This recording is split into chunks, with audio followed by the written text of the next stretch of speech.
The warehouse layout will very much depend on the size and the shape of the building, access to it, type of equipment utilized, and the operations envisaged.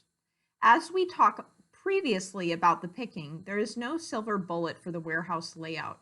However, certain operations lend themselves to specific layouts. For example, parcel and pallet sortation centers tend to favor the through flow warehouses shown on this slide.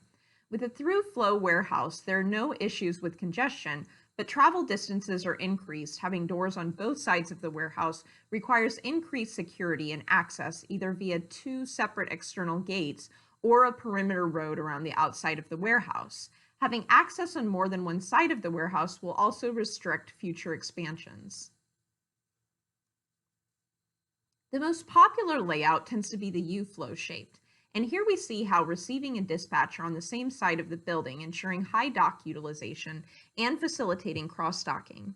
The fastest moving items are closer to the dispatch bay, ensuring minimum travel and the opportunity to combine put away and retrieval. In this example, reserve storage is held above the actual cart and pick locations. The design will be heavily influenced by the type of pick operations within the warehouse, with separate areas set aside for unit pick and value-adding services. If the warehouse operations have a high incidence of picking and value-adding activities, then any low height areas within the warehouse should be set aside for these activities. Or, for example, mezzanine floors constructed either on one or two levels, depending on the requirements and the height and cube available.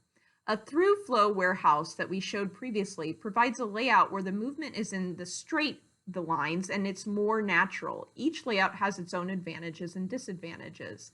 The U-flow design enables greater utilization of the loading bays, but can result in congestion if both areas are busy at the same time.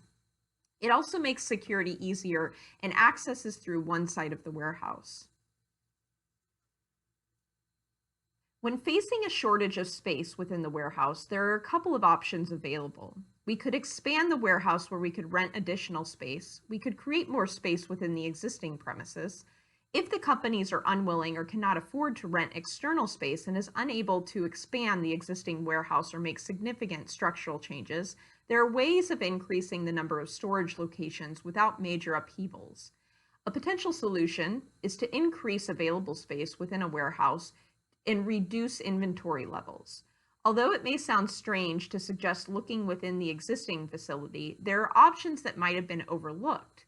For example, change the type of storage medium or mechanical handling equipment used, consolidation of stock, unless stock items have different best before dates, batch numbers or expiry date. It is worth checking how many part pallets there are of certain items and spending time consolidating them.